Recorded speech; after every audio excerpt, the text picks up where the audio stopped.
we should know more about money. If you have not enough money, you have no money, it's really very inconvenient.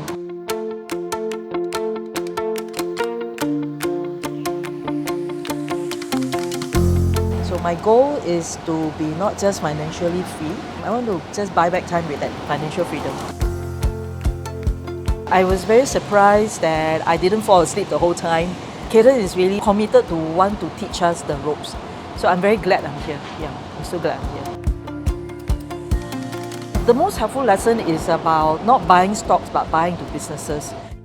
I think learning about the business is most critical in investing. It started with that, it is ending with that, and after the exercise, I really feel it's so true, so true. Whether you have funds or not, you should invest in the learning. Come for the review and invest in the learning if you can, and potentially be financially free and have a really interesting life after, regardless of your age.